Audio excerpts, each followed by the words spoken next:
دور پہاڑوں میں ایک فارم ہاؤس میں ایک بچہ رہتا تھا جو روز اپنی بھیڑوں کو چرانے لے کر جاتا تھا۔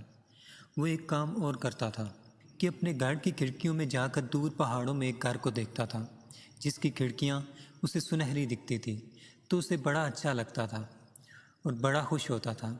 تو سوچتا تھا کہ ایک دن اس کو پاس جا کے ضرور دیکھوں گا۔ تو ایک دن اس کے ابو نے کہا کہ آج بھیڑوں کو چرانے میں جاؤں گا، تو بڑا خوش ہوا۔ جس دن کا انتظار تھا وہ دن آ گیا۔ تو جیسے ہی اس کے ابو گھر سے نکلے، وہ بھی اس گھر کو دیکھنے کے لیے اسی وقت نکل گیا۔ گھر اتنا دور تھا کہ وہ چل چل کے تھک گیا۔ راستے میں گھنے جنگلات، کھیت سب کو پار کر کے جب وہ وہاں پہنچا تو اسے بڑا غصہ آیا، کیونکہ وہ کھڑکیاں اسے سنہری نہیں دکھ رہی تھی۔ اس نے جا کر گھر کے گیٹ کا دروازہ کھٹکھٹایا تو اسی کے جیسا ایک بچے نے گیٹ کھولا۔ اس نے پوچھا کہ تمہاری کھڑکیاں سونے کی کیوں نہیں دکھ رہی؟ دور سے تو یہ سونے کی دکھ رہی تھی۔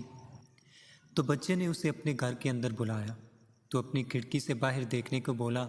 جب اس نے کھڑکی سے باہر دیکھا تو اسے اپنا ہی گھر سونے کی طرح چمکتا نظر آیا۔ کیونکہ شام ہو چکی تھی تو سورج کی سنہری کرنیں اب دوسری طرف پڑ رہی تھی۔ اب یہ کہانی ہمیں کتنا بڑا میسج دیتی ہے کہ ہمارے اندر بھی بہت کچھ ہے لیکن ہم اسے دیکھ نہیں پاتے۔ تو اس دنیا کو بعد میں، پہلے خود کو سمجھا جائے اور اس رب کا دل سے شکر ادا کیا جائے۔